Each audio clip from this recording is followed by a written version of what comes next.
The purpose of this webinar is to host a discussion exploring the journey and the impact of women entrepreneurs in the social economy in Africa. And we have an amazing panel with us today to get the conversation started. So I'll start by introducing our speakers, and then I will hand over to our main speaker to get the event started. But first, I'd like to introduce that speaker. Her name is Rudo Nyangulu-Mungofa. She has over 15 years experience of business and legal consulting in both the private and development sectors as a business coach, advisor, and researcher. Her strengths include strategic thinking, enterprise innovation, program development, and research. Rudo is going to talk to us today about an enterprise development firm that she started in Harare. It's called Stimulus Africa, and it operates across Southern Africa. And her work within Stimulus Africa is focused on driving innovation, applying human-centered design approaches, and supporting sustainable growth strategies for the economic empowerment of women. And she does this through the Stimulus Women's Network. Rudo is also a Mandela Washington Fellow for Young African Leaders and is a registered legal practitioner in Zimbabwe. Welcome, Rudo. I'll just quickly introduce everyone first before we turn over to Rudo. Our second panelist is Amanhle Mokumbung, who has successfully trained at the AAA School of Advertising, the IMM Graduate School, Digital Marketing Institute, and the Vega School of Brand Leadership. Amanhle shares her expertise as a business coach at the Future Females Business School, and to date she has trained and coached over 150 female entrepreneurs. She's currently pursuing an MPhil in Inclusive Innovation with us at the University of Cape Town's Graduate School of Business. Amanhle is committed to the continent systems change agenda, and through her work as a learning design manager for Harambee Youth Employment Accelerator is reaching out and helping to grow more change makers. Our third panelist is Marisa Moloto. She's a social entrepreneur and founder of the Lafika Foundation, a startup social enterprise consulting firm in social innovation. Her work spans across education, community development, and well-being for positive change. She is passionate about justice, equity, diversity, and inclusion, and acts as a systems change intermediary between communities and the public sector. All of those speak to us. So welcome both Manhle and Marisa. And last but certainly not least, I'd like to introduce you to Michelle Matthews. She's the director of Viridian. Viridian is an end-to-end programmatic agency servicing the Pan-African entrepreneurial ecosystem. She's also co-founder of NGO Book Dash, which has created hundreds of open license book titles and distributed nearly 3 million books to children who would otherwise not have access. Some of the products and frameworks that she's been instrumental in developing include the African Angel Academy and the UK SA Tech Hub Launch League Let's Talk Financing Toolkit. She has a Bachelor of Philosophy in Sustainable Development from the University of Stellenbosch and is currently completing her MPhil in Inclusive Innovation with us at the Graduate School of Business here at UCT. And her research focuses on how impact investors and social enterprises can work together to realize impact in Africa. So welcome to all of you. Very excited to have you today. And because we have a limited time, I'm just gonna ask Rudo to jump right in and take us through her provocations and questions for us. Over to you, Rudo. Thank you and good afternoon, everyone. We do have a SoundCloud link in the chat. So if you're able to over to the chat and click on the link and respond to the question, I'm sure Iziwe is going to share her screen to show us what we all put into the SoundCloud. So if you can go over to the chat and just do that really quickly, and then we'll get started. So if you haven't seen it, the SoundCloud link is in the chat. So if you can click on it and go over to SoundCloud, that'd be great. And if you'd answer this question, if you had a superpower and could change anything or add something to benefit your community, what would it be? What is the one thing that if you had the power to just make it happen, what would that be? So as has been shared earlier, my name is Rudo. I sort of straddle the space between business and creativity, and have done for a while. So often I have to check which hat I'm wearing when I enter a space. Am I creative in this space, or am I a business person, a lawyer? So many hats. The beauty of the way of work and the world we live in now is that you can be a number of different things, and still achieve all the things that you want to. Okay, so I'm going to speak to you this afternoon about creating economic value through social innovation. One of the things, so I'm one of the MPhil students of 2021 at the University of Cape Town as well, studying inclusive innovation. And the journey has been very inspiring and almost validating in terms of the journey that I've been on leading up to this time in my life, where I'm now sort of studying and condensing or consolidating what I've been doing. And many things that I've come across have highlighted how very much on trend in terms of social innovation and inclusive innovation, the work we've been doing has been at Stimulus. I'm going to have this conversation centered around three things, which is vision, change, and legacy. And I chose these because in thinking about how Stimulus started and the journey that we've been on up to this point, we're 11 years now. We celebrated 10 years last year in terms of when we founded the organization. It started definitely with vision. And it then became a journey that that passion sort of led us to change and legacy. But what it was is when I came back from the UK, where I studied law, I found that as in many of Southern African countries anyway, now over the last decade, this space has shrunk in terms of employment and access to certainly access to equitable opportunities has really shrunk for a lot of young people in particular. And I didn't understand this. We're coming from an economy and a country where things just worked. You finished school, you got a job, and you got a credit card, you got a mortgage, and life happened. But certainly in Zimbabwe, that was not the case in 2010, I think it was, when I came back. And many brilliant young people that I met, young men and women, were amazing. They were doing great things, creating great products, innovating, but they were also not making any money.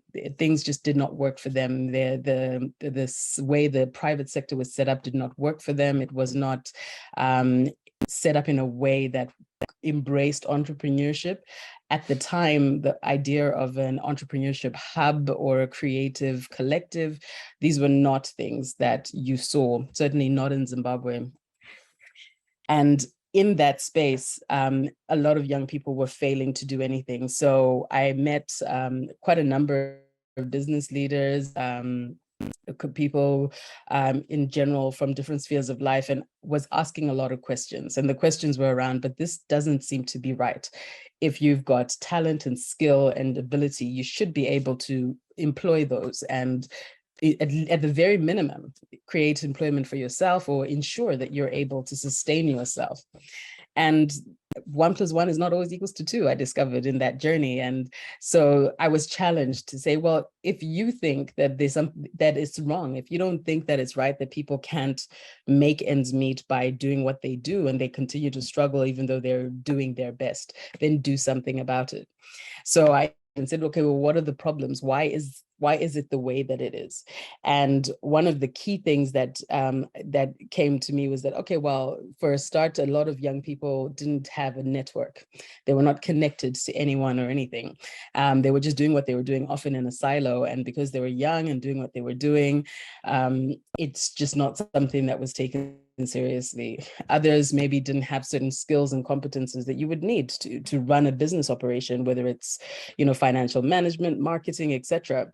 So the big idea was to set up a hub or a network of young businesses, young entrepreneurial businesses that needed those networks connections, that needed some mentorship, that needed those, business skills that they didn't have in order to allow them to be profitable, because they were running primarily at a loss.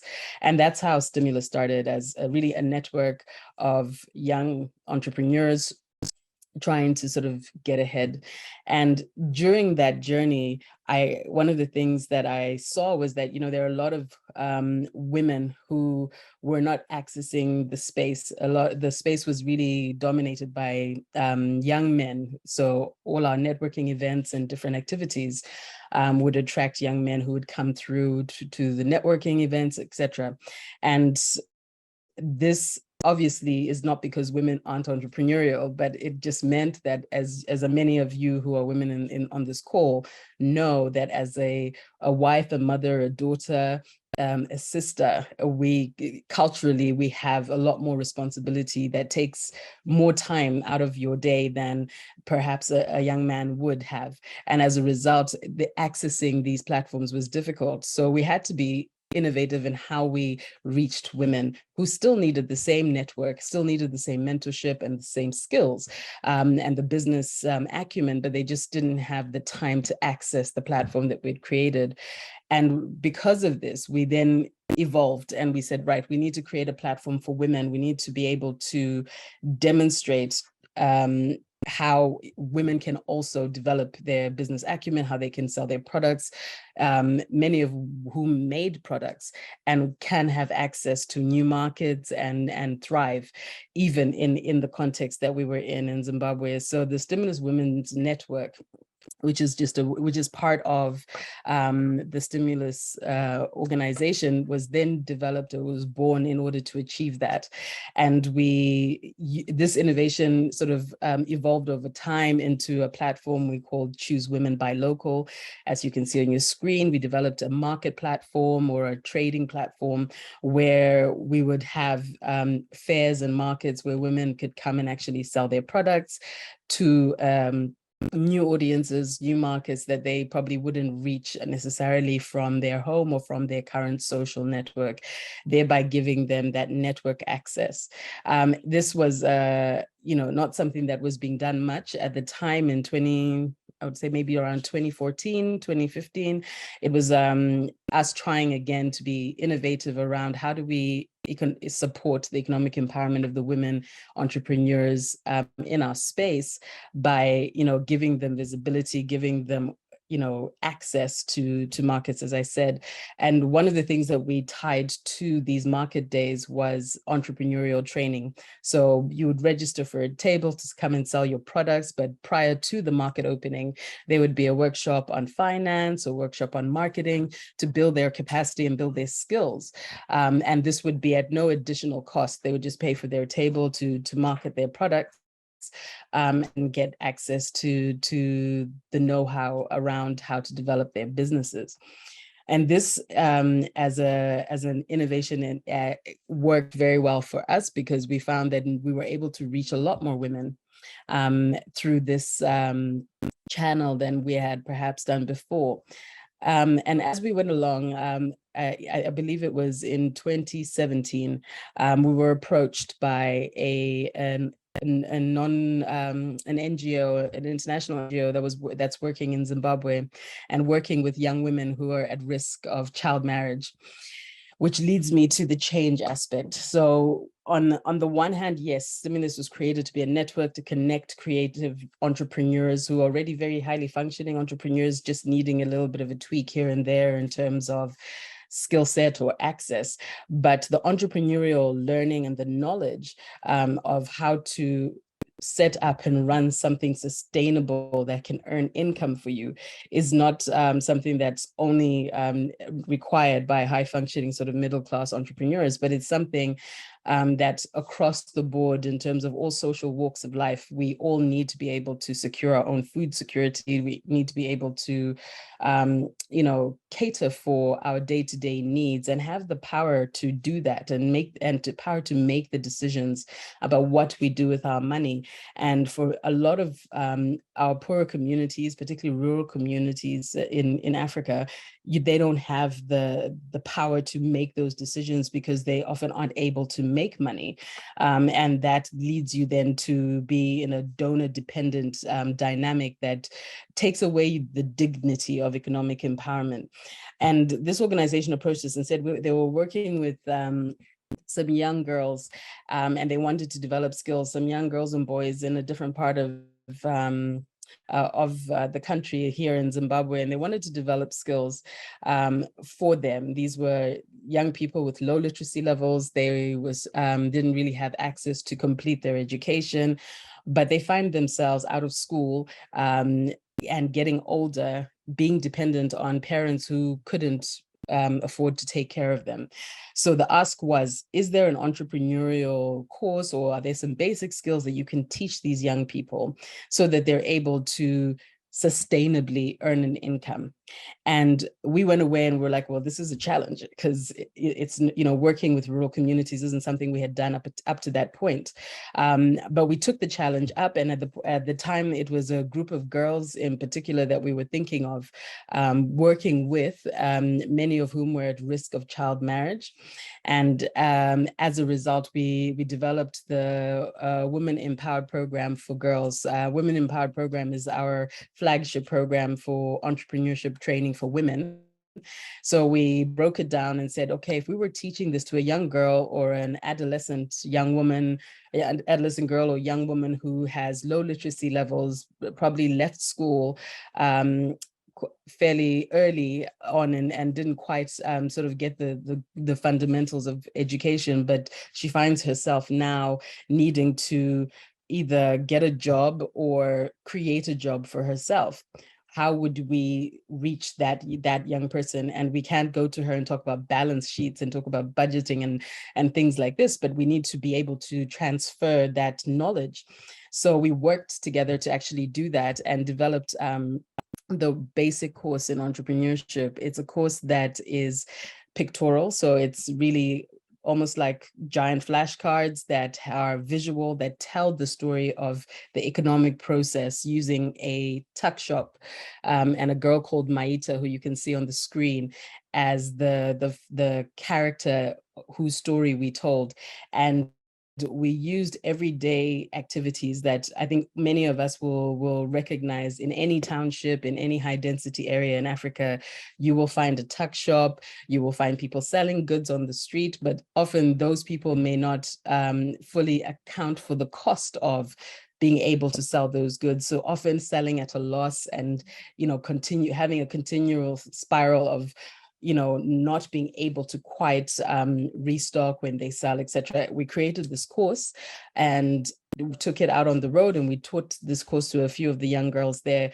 And it really made a difference to how they viewed what they were doing. Many of them were selling freezers or sweets or wild fruit from the forest, because these were rural communities.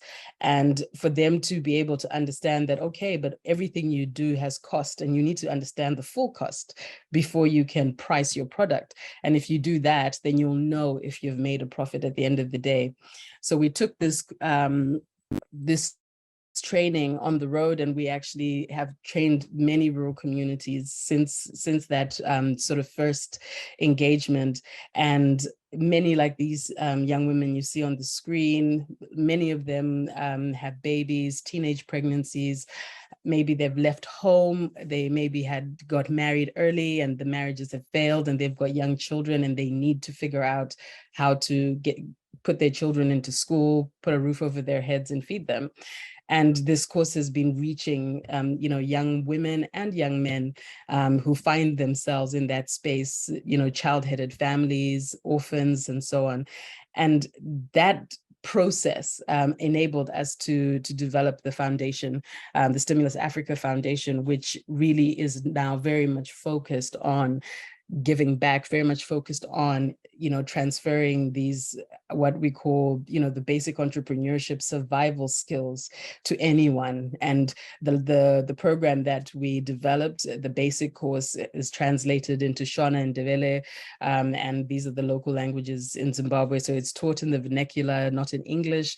Again, making sure that the examples that are shared are understood, because everything that we do is transactional as people. You go and buy a loaf of bread, you've entered into a contract, you're trying to find the right price or the best price for an item to save money, you're already into procurement. So our day-to-day activities very much speak to elements of business or law, but it's about being able to shed that light. And we've had that, the honor to be able to do that and be the change. And one of the things that really sort of impacted us in this journey is being able to train a group of young people in Harare, in Hopley, which is a high density suburb here of displaced people. And on the first day of training, a young girl ran up to our head trainer and was like, "Oh my gosh, I'm so glad you're here. I have a friend in Mbire." The picture you see here is Mbire in the north of Zimbabwe, really near the border, the Zambian border. And this girl came running up to say, "I have a friend from Mbire who told me about you. And she told me that a year and a half ago, you trained her and now she's thriving and she's able to take care of her children. So I'm so glad that you were able to come here. And I can't believe that you are actually here. I didn't even know where to come to look for this stimulus. And today you've come here." And that was like, even now, it's like, oh, okay, we made a difference. And often you don't even see the change or the difference or the impact that you make as you go along. But getting up every day, doing what you do, being passionate about it and being faithful to that journey will result in a life touched, in a life changed. And in this case, these are now young women who are economically empowered. Are they rich? No. Do they live in a big city? No. They're still in their rural town, but in that town, they're owning it. Another girl from that community sent a WhatsApp testimonial talking about how when we went there, she had nothing. And she's like, "But where will I start? How can I start?" And we're like, wild fruits in the forest, go and pick them on one day. The next day, sell them to people who can't be bothered to go into the forest to pick them.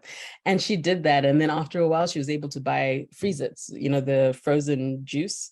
And she sold those. And after a while, she was able to buy goats. And in her community, to own a goat is like, yeah, okay, look at her. She's got, she's got goats. She's big woman around town, because having goats was a symbol of, achievement, wealth, and moving forward for that community. So for her, it worked. And that's the goal. The goal is not to have everybody on Zoom in a modern context necessarily, but it's for dignity in making choice, in choosing who you are and what you do, what you buy, where you go to, all of these things, which you can only do if you have the power to determine that, because you earn the money that will enable you to do the things that you want to. So, really motivational stuff for us. And, that leads me to my last point around legacy. So the journey has been, working with middle class and to an extent low income sort of city entrepreneurs, women, helping them sort of establish and deal with the issues that they don't understand around their business, sort of running their businesses and their entrepreneurial journey, to help them be established and sustainable. And hopefully to create employment as well in what they're doing, right the way for the full spectrum to working with rural youth and giving them hope and giving them, the ability to put food on the table and have a meal and know where their next meal is coming from. And those experiences, and there are many stories within all of that, really hit home, particularly for us as an organization in 2017, when we started to reflect on the work we had been doing, particularly coming out of this season of now entering this space of empowering rural youth and young girls. And it's like, okay, so really, what do we want to be about? And what are we about? When we say what we do, what is it? Who are we? And we had to take that moment of introspection and say, okay, so where are we going with this?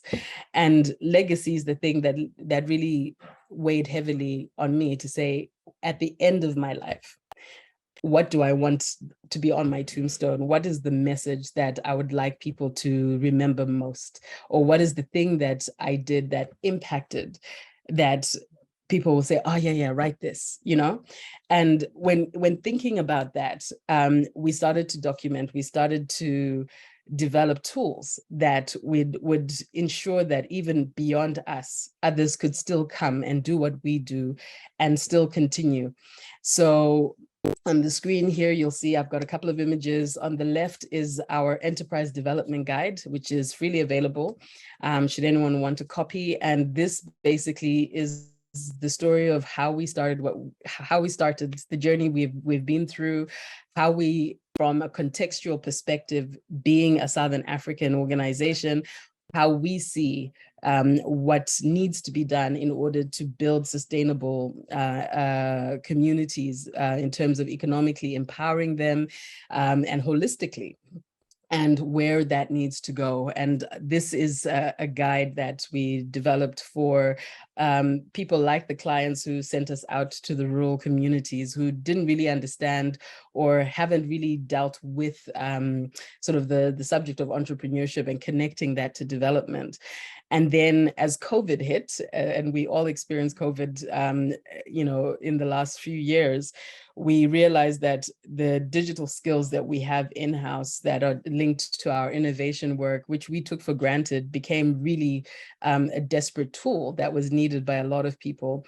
So we were able to extend ourselves in the direction of supporting civil society organizations and non-governmental organizations who are trying to help people to build their skill set and capacity around digital skills. And we were able to extend that to run digital incubators and accelerators for entrepreneurs who just needed help and were trying to pivot and work through, well, okay, if there's a lockdown, but I need to sell in order to eat, what do I do? So we did a lot of varying levels of digital as well, for everything from just your basic WhatsApp for those who didn't have connectivity or power, because there's some real issues around digital in Africa. It wasn't a simple pivot for us during COVID as it was for some other parts of the world, all the way through to, platforms like this, where we're able to share and teach and pass on the skills that we had.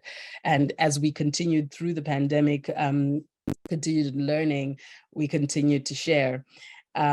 So that's, for me, that's one of the key takeaways in terms of legacy that I wanted to share. But then it's also the last story I'll share is Msindazwe's, and this young man is someone who went through one of our incubation programs and won the Value Creation Challenge that Old Mutual funds here in Zimbabwe. It's a program that Stimulus had the honor of establishing on behalf of Old Mutual, and we ran their incubator and accelerator in the first 2 years of the cycle in 2020 and 2021.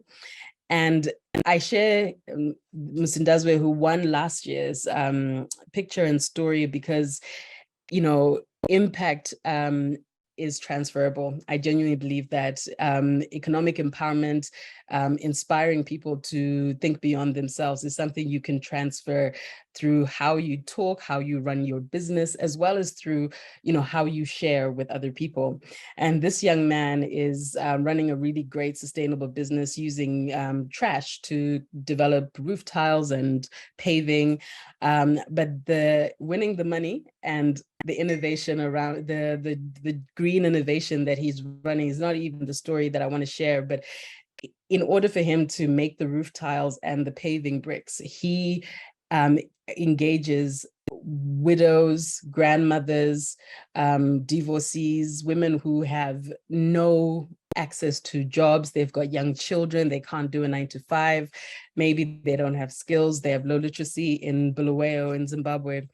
And he engages them, and he's created an economy for them. He's created employment for them by paying them to collect trash for him, because he needs plastic, bottles, etc., to make his products. So he's not just, a green business that's helping from an environmental perspective, but he's also economically empowering women in his community who otherwise would be right now destitute and not able to even pay school fees.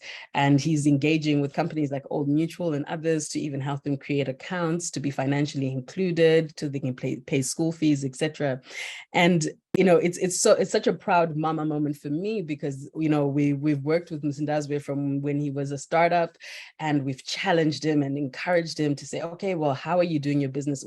Every part of what you do as an individual already, his passion is around impact. I want to, yes, be economically viable and succeed, but I want to have impact in my community. And this, for me, is one of the best success stories, not because of his financial success, but because of the communities that he's taking along with him. So I'm going to leave it there and ask the question that's a bit blurred. If you were waiting for a sign to say, hey, do something, you can, the SoundCloud at the beginning, we asked the question to say, if you had superpowers and you could do whatever you want, you could change whatever you want, what would it be? And perhaps the superpower is just being willing to say, I want to be the change. I'm going to do it. I'm going to get up tomorrow and I'm going to start something small. I'm going to help one other person. And maybe together we can find a model that will make it not a handout, but a hand up. Maybe I can teach someone to fish and, teach them how to be able to protect themselves or sustain themselves, or teach them how to be a better guardian of their environment, so that they're not destroying the very space that they need to live. If you were looking for a sign, I hope that this presentation in a small way has become that sort of thing that's giving you the impetus to say, I can do this, if she can do it. And I'm just a girl from Zimbabwe. And if I could do it, I really believe that we all can. And for those who are doing things, and it's been hard, because for Stimulus, it was hard. It wasn't all success and partnerships with Old Mutual and things like this. They were hard times, but in the hard times, it was remembering the why, the vision at the beginning. If we could all grow together, if everybody could just be okay, then we would live in a better place. And that was the driver, the vision that then has kept us through the hard times, through the COVID pandemic and everything else, the economic crisis, to a place where in small ways we are having that butterfly effect. We are making change. Thank you so much. Amazing. Let me not take up all your time. Thank you, Rudo. And thank you so much for bringing us into the picture about your why and about the way you work in your city has been able to have ripple effects across the entire region. I'd like to invite the other panel members, Amantla, Marisa, and Michelle, to tell us about their why they've chosen the particular path they have and the sector of entrepreneurship that they ventured into in just a few minutes before we open it up to more questions. Please go ahead. We can start with Amantle. Thank you so much, Ntombi, and good evening to everybody. So my why in the world is to be a connector. And yes, from a background perspective, having worked in marketing, it's been me using the skills that I've acquired to connect people to people, people to brands, brands to brands. But over time, just taking time to understand and embrace the spaces that I get called to, the requests that I receive maybe from young people, from women that would ask for guidance, time, and also to be directed to individuals and organizations that can help them with resources that they need to move forward or to help in their communities. I got to better understand and follow this path. And I also watched the silent influence and the impact that my mother, Joyce Mukubung, had on our immediate community. She would share as she gets someone to maybe assist at home. And this would be maybe, helping them become more economically active, getting them a bank card, how she would take a child in the village and, take them under their wing and just help them with things like a bus fare for, you know, a child for a month. And I loved it. And it made me curious to find out more about the formal version of what she was doing, which I then later found out that it was actually social impact work. It had a word to it. And also, I think over time, my sister also recently reminded me that maybe because I'm from a lineage of teachers, my aunts and grandmothers were actually teachers. Fast forward to 2022, there's someone in the family who's actually teaching at the Future Females Business School, but is doing that virtually. So that is my why in the world. Thank you so much. And I think you raise a very important point about the power of example and what happens in our home spaces around us, which can really be quite inspiring in and of itself. Now I'd like to invite Marisa to tell us about her why. Yes, and as you can see, as social entrepreneurs, we all seem to have a common denominator. And just like Amantle was also, my why was coming from a family that didn't have access to education. So my grandmother was illiterate. She, you know, I grew up not knowing that she couldn't read and write. I just thought she was like having visual issues. And then also my father was a grade 6 dropout. So having gone through the journey of experiencing it within my family and realizing that, you know, access to education is a real issue, then focusing on my own growth, going through like, oh, I'm going to do the whole university thing. I'm going to immerse myself in my own career, and realizing that my passion is driving me to follow that path that is not carved out. And like Rudo and Amantle said, like, oh, we didn't know there was a name to this thing, and that social entrepreneurship or innovation and impact work, we've been doing it, but not realizing that our why has stemmed through our lived experiences. So for me, was really identifying the gap in education through my own personal and education journey, and also being like, you know, the first graduate in my family, and understanding that there's so many gaps, and how do we close these gaps, and realizing that I've got a skill set here, even though I have gone through a different career path, like Amantle said, not a traditional teacher, and finding myself in the consulting space in education. So yeah, my why is definitely closing those gaps that I've seen and experienced within my own context. Thank you, Marisa. And over to you, Michelle. This is always such a interesting question, and I feel like it morphs as you meet more and more people, and I'm, you know, and have these conversations more and more. And I'm very aware of being in the presence of some quite amazing women social entrepreneurs here, other than my esteemed panelists and Rudo, who I'm so happy to meet, because I feel like we have so much in common, and I can't believe we haven't met this. Yeah. But like, yeah, I'm not going to name anybody because maybe they're a bit shy and their cameras are off now, but there are some amazing people in this room, as we call it now. And I think I've always kind of struggled with the why, because as an entrepreneur, you're supposed to be able to give the elevator pitch, and you're supposed to be able to distill it down into like a snappy slogan. And I've always felt like it was a little bit more of an exploration, what I'm trying to do. But ultimately now it's some kind of integration and scale type of project. And if that sounds a bit abstract, I'll try and bring it down to an example. So the company that I work in now is called Viridian. And one of the projects that we work on is called Launch League. And it's quite an interesting project. There's not that many like it, but I saw quite a few people here are people who want to help, or entrepreneurs who want to help other entrepreneurs. And we've got this whole sort of ecosystem of people wanting to help other people. There's kind of an opportunity there, but maybe they also don't have so much experience themselves.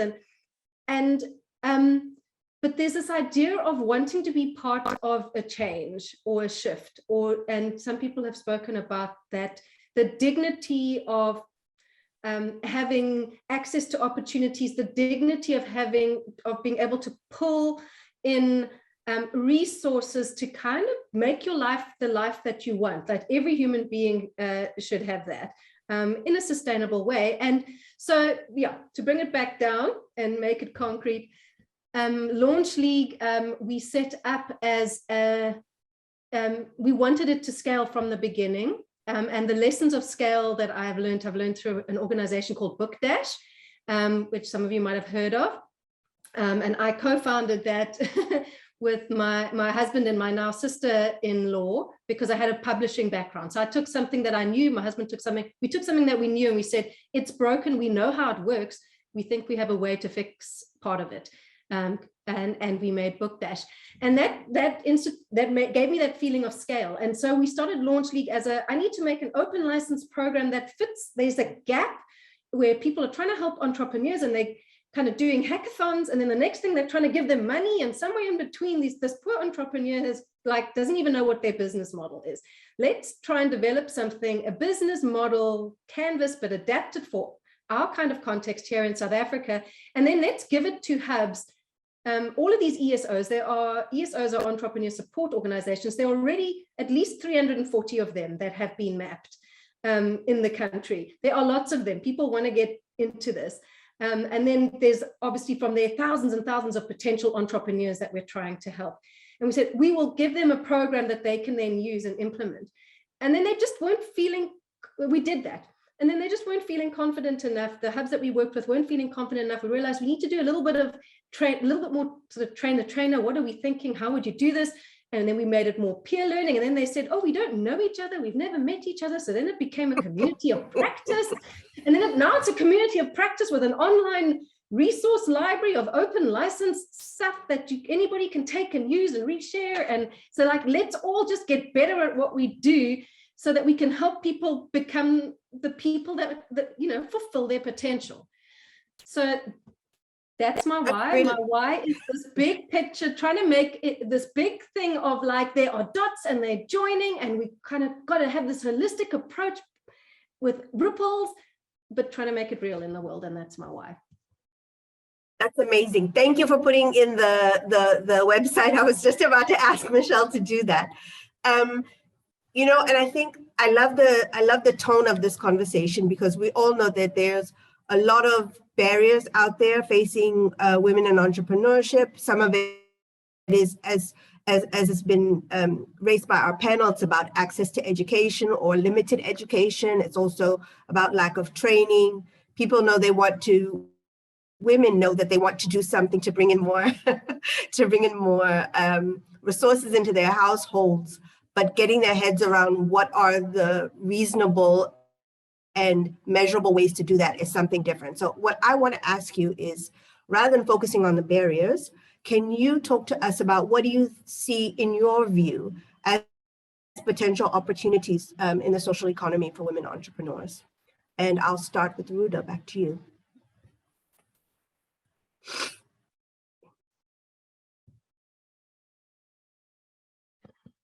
I think there are a lot of opportunities, and I would say that those opportunities are definitely anchored in what I'm seeing in the chat around connecting and collaboration. I think the more, too much is done in silos, and when you're starting out and you can't do it on your own. I love what Michelle was saying about Launch League. You can't do it on your own, but if you can find a tribe and you can connect with others and you can collaborate, I think the opportunities are endless, even in a struggling economy, even in a time of a pandemic. We all know many examples of how coming together and collaborating, a couple of people doing different things, being able to support each other to reach a market, to access, can change everything. So I would definitely say that from me, that's what I think needs to be done. Amandla, what would you say are the opportunities? So I think there is an opportunity for us to address social ills through what we always refer to as scaling deep. I mean, women have the innate ability to change, the deeper values in society, cultural belief, the qualities of their relationships when they aiming to just bring about some sort of change in the economy and in the communities that they live in. And we found to be, Rudo referred to collaboration. We found to be very collaborative as women. We work closer with, each other, with other organizations, and we're always passionate about empowering teams, empowering young people, empowering women. And so there is a space for us to be able to influence the attitudes and the cultural norms. And maybe this is due to the social roles that we're already playing in our community as women, that we find it so easy for us to do. And this reminds me of the conversations that we're constantly having about the power of feminine leadership, which we've seen its impact during COVID. And maybe there's a need for more, female leaders and entrepreneurs in this space to make the difference that we want to make. And also I feel that women in the social entrepreneurship space often disrupt patterns of gender inequality. I read a report that the World Economic Forum referenced, and it was around unlocking the potential of women's businesses in Africa. And it revealed that, the technology gender gap is widening, which further cripples the growth of potential entrepreneurs in the economy. So there sits an opportunity for us to wonder and to look at how do we use the space to actually disrupt the patterns of gender inequality, and also how do we upskill more women here. Rudo spoke to, in her presentation, she was talking about the need for women to be upskilled in certain spaces, or the skills that they need to take their companies or their businesses forward. I mean, we already have the likes of, Future Females that is already doing a lot of work that's focused on, social impact.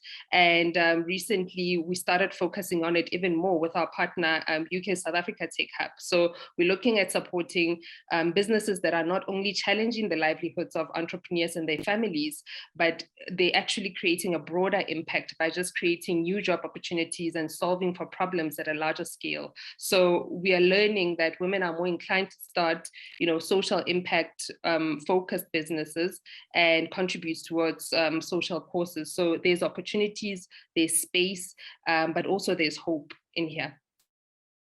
That's really awesome to hear. After listening to both Rudo and Amandle, I'm ready to go start my own venture. But before I get too carried away, can I please ask Marisa and Michelle to give us their perspective on what are the potential opportunities? Yeah, I think for me, picking on what Rudo and Amandle said was also that aspect of collaboration. So being consultative in how we co-create solutions. Michelle also spoke about it. She couldn't create Book Dash on her own or implement it. But how do we create shared value? And how do we then play off that to get our goals in alignment? So sometimes, we speak about SDG 7 around partnerships for the goals, but then it's always profit or purpose driven. And how do we link that back to maybe, we spoke about triple bottom line previously, and now how do we bring in that element of the quadruple bottom line? So like us as females in the space, our lived experience around economic, environmental, social, and governance issues. And now they call it ESG, and how do we create that sustainability? But we each have lived experiences, and the wealth that we have through our lens, through our gender, through our femininity, through the roles that we play, possibly even like the roles we play in care economy. That's an important aspect that needs to be heard at the table.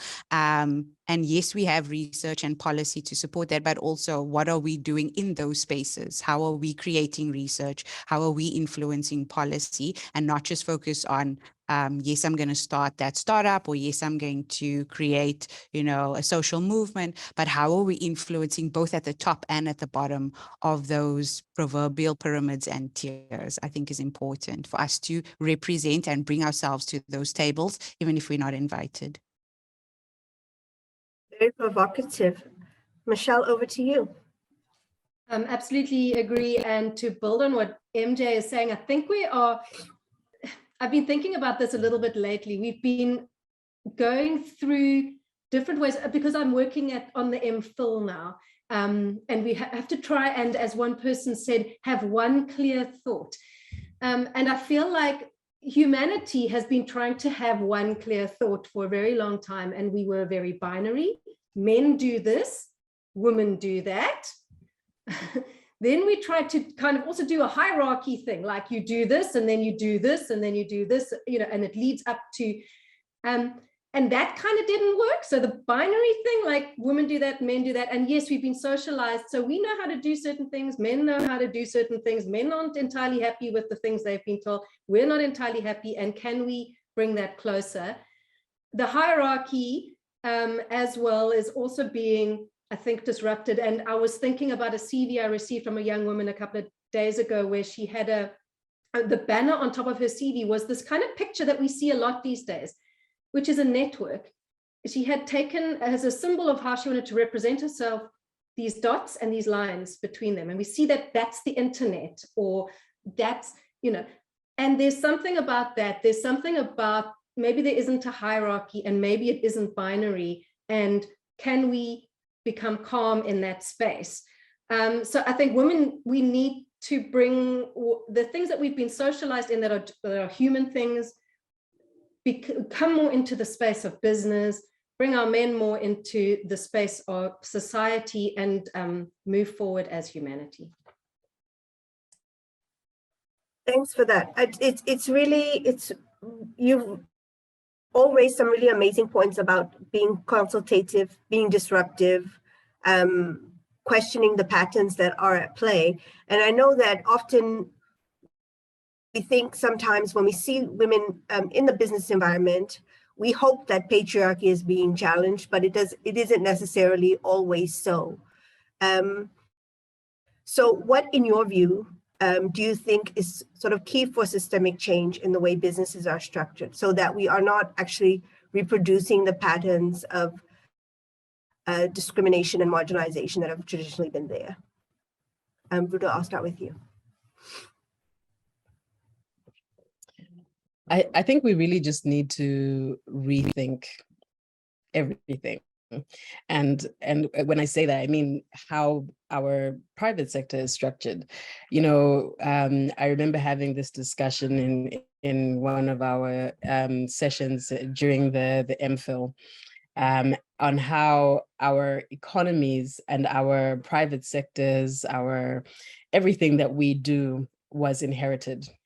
And at the risk of being politically incorrect, we have inherited a social construct and a socioeconomic construct that was designed by an oppressive colonial power.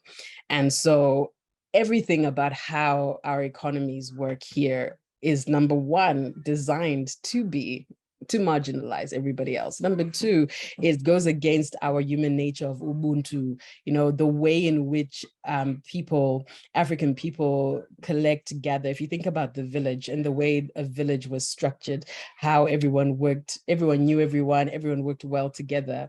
If someone needed to build their hut, everybody went and helped to build that hut. You know, people started out, the whole village would celebrate you and, you know, set you on your way and protect you. That's not what our economy does. Our economy is capitalist. In many of our countries in Africa, we have a very capitalist approach, some wanting to be sort of quasi other things, but really the bottom line is the rich continue to get richer. The system is set up to make rich people stay wealthy, and it doesn't matter what happens to everybody else. Everyone becomes collateral damage. So I would say stripping it right down to the very basic and say, let's start again. We can't fix what's broken. So let's just throw it out if we could and just start again and ask ourselves, what kind of economy should we have? And let's go back and learn, get lessons from our past. You know, it's not all the things that have gone. I know that our ancestors were not technologically savvy and modern and all the things that, you know, young people are told they should be focused on. But, you know, I like to think of it as educulture, where we look back and learn the lessons that will help us move forward. And I think that's what we need to do, really, in a nutshell. I love that, educulture, because part of it is actually looking back and not doing what we imagine people did, wherever they may have originated, but actually studying what they did and learning from the good and the bad to make a better society. I've asked Iviwe to keep us on for an extra 5 minutes, so I'm going to now invite Amantle to give her view, and then we'll go around and then we'll say goodbye to everyone. Please, Amantle, what do you think the systemic changes that's needed? Yeah, so I think less talk and more of working together. I think the big message that we all carried through today was that of collaboration. And if we could genuinely do that and come together, you know, Rudo is looking at Michelle to say, what are the similarities? What values do we connect on? And how best can we work together going forward? And I feel that just to emphasize the whole thing of let's work instead of just talk about it. As someone who works with young people and women throughout the year, for me, June and August are just, part of my calendar that highlight the work that we did throughout the year. So this is a good time for us to pause and decide if we want to be part of this throughout the year. It's important that we have, depth and there's some sort of growth in what we do. It's also important to look at how can we use our role either as brands, as individuals, as organizations, to just collaborate and partner with each other, not just for now, not just for Women's Month, not just for June, but for the long haul. How can we do that together? And here we can, collaborate on efforts towards ensuring that female entrepreneurs have easy access to skills development that Rudo spoke of earlier on, the training, how to start and how to grow your business. So everyone who takes a deep interest in this and is at maybe different stages of that process, how can, we all want progression, but who are these people, where they are, how can we learn from each other, and how can we start collaborating? And like I said, not just for now, but for the long haul. So yeah, that's just my 2 cents on that. Thank you, Amantle. Over to you, Marisa.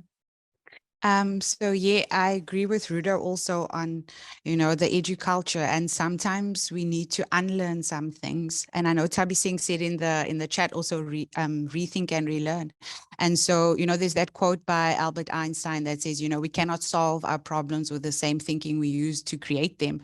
So how do we bring those unlearning and the relearning and the reframing that we can bring? So I use it in the way I do human-centered design when I'm designing programs or designing facilitation learning processes.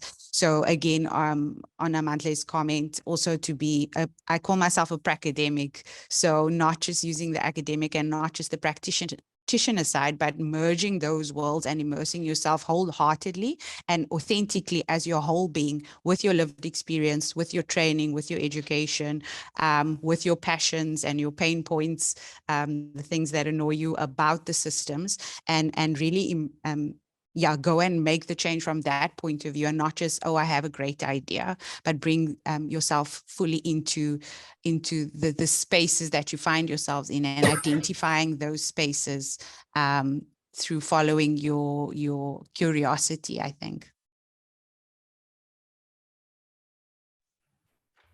Thanks so much. Sorry, Ntomi, were you going to do it? I'm very conscious of time. Is that okay? Can I go? I just wanted to say, yes, I was sorry, just having a cough. Oh, you're having I thought you were having technical stuff again, Jay. Go for it.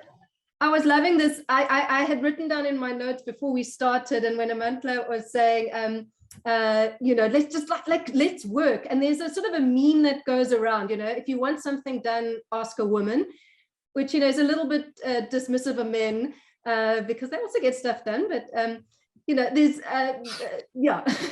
But I think there's something about collaborating to get things done that maybe is something unique. And I've always been very anti this kind of women do this, and because at some point I've worked into that space and I felt quite ghettoized by that. But I'm feeling a lot more about cognizant of recognizing, like we were saying here, I think MJ, you were saying it, the attributes, that the things that we have gotten in the world and what can we bring. So yes, we've been socialized in certain ways, and maybe we want to be other things, and maybe men have been socialized. I'm using the gender the gender binary here, because that was the conversation we're having, although of course there are multiple ways that we try to make things binary that aren't.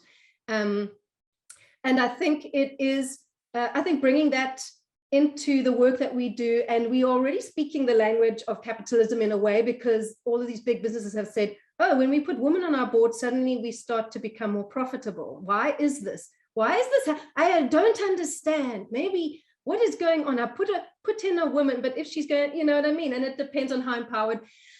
So that system, the reason why it's happening is that people are feeling a pain, they're feeling a discomfort, and they're like, it's not working. Even me as a man who's been getting something out of it, I got all the things I thought I wanted, and I'm still not, it's still not right.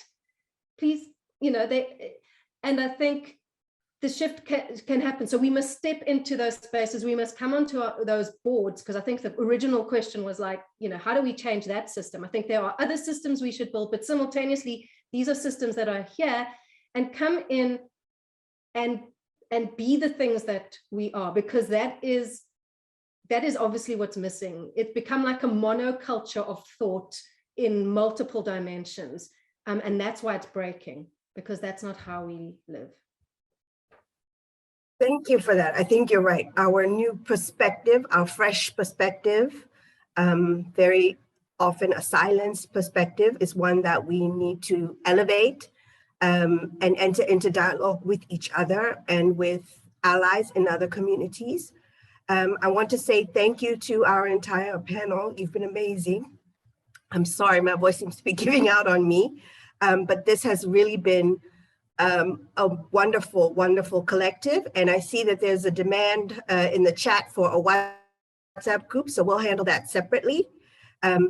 But thank each and every one of you. And to all of the guests, please keep an eye out for more communication from the Bertha Center on our next collective.